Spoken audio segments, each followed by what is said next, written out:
কোনটা নিয়ে নেবে এদিকে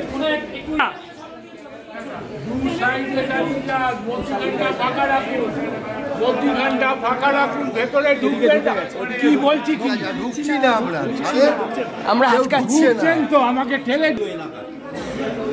দাঁড়ান আপনি এগিয়ে যান আপনি একটু এগিয়ে যান আর আপনার মুখ আসছে পাগল হয়ে যাবে নাকি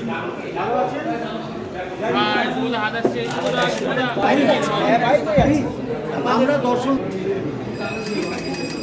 সবই চলে আসে সবই চলে আসে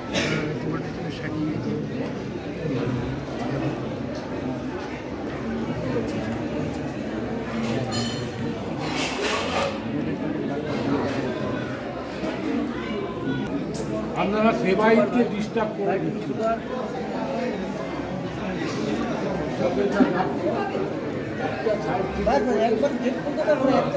একটা ছবি করে বেরিয়ে যাবে আমরা বেরিয়ে যাই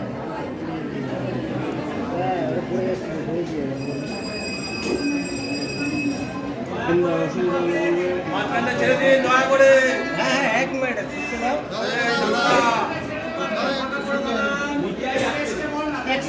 দাদা আরতির সময় দাদা আরতির সময় সরে আসুন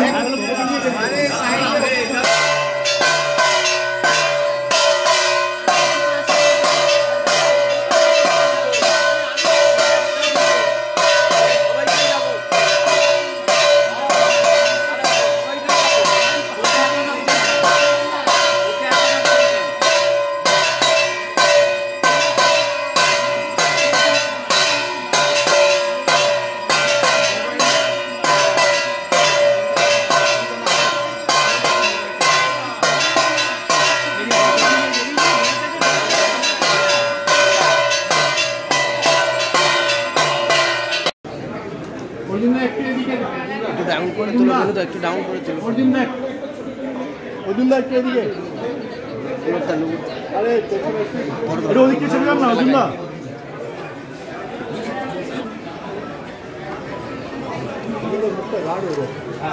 অর্জুন দা একটু এদিকে ভাই মিডিয়া পাকা করো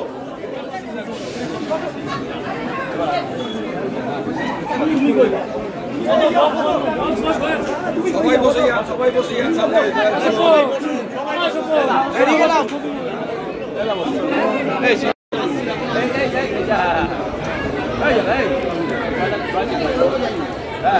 এই দিকে উপরের দিকে থাকি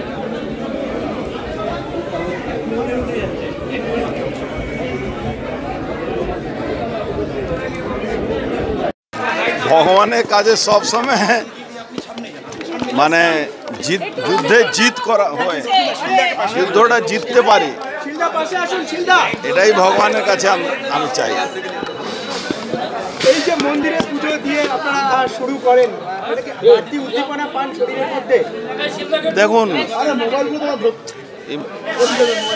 খড়দা শ্যাম মন্দিরে একটা অনেক প্রভাব আছে আমাদের হিন্দু ধর্মে ইনার একটা অনেকটা বলা আছে আমাদের ধর্মে এই জায়গার ব্যাপারে এখানকার ক্ষমতার ব্যাপারে ইনার একটা অলৌকিক পাওয়ারের উপরে সেই বিশ্বাস আজকেও মানুষ করেন আমরা তো করবই আমরা করি এই জন্য এখানে একটু বাড়তি আশীর্বাদ যাতে পাই আমরা অশুভ শক্তির বিনাশের জন্য কিছু বললেন দেখুন অশুভ শক্তি সবসময় রাক্ষস শক্তি অশুভ শক্তি বিনাশ ঠাকুর যেখানে আসবেন ঠাকুরের আগমন হবে অসুর শক্তিকে বিনাশ করা যায় ভগবান শ্রীকৃষ্ণ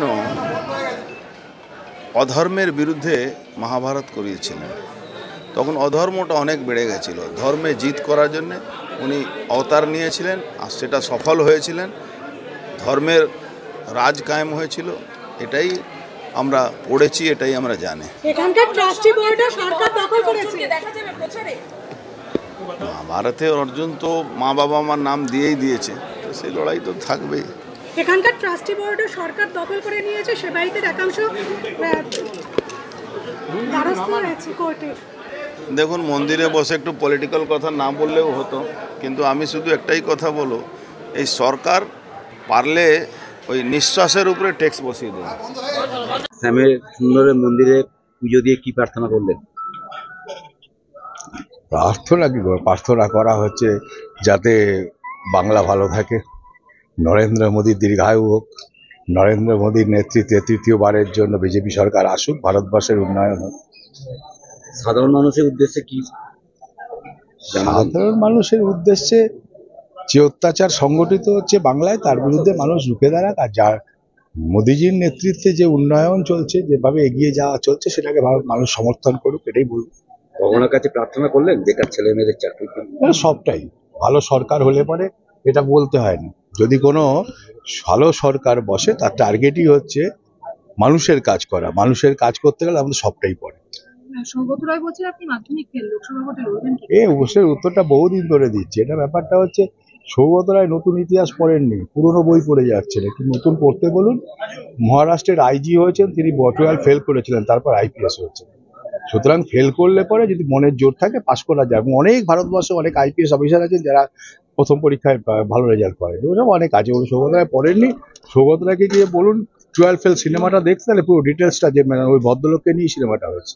আপনি পানিহাটির বাসিন্দা। পানিহাটির এই মুহূর্তে যে অবস্থা, জঞ্জাল থেকে শুরু করে পানিহাটি পৌর পরিষেবা থেকে শুরু করে সবকিছু, আপনি যদি যেতেন তাহলে কোন দিকটা আগে নজর দেবেন? সব থেকে বড় জঞ্জালটা পশ্চিমবাংলায় বসে রয়েছে মমতা ব্যানার্জি এবং তার সঙ্গী সাথী। আগে তাদের হটাই, তারপরে এই পানিহাটির জঞ্জাল এমনি হটে যাবে।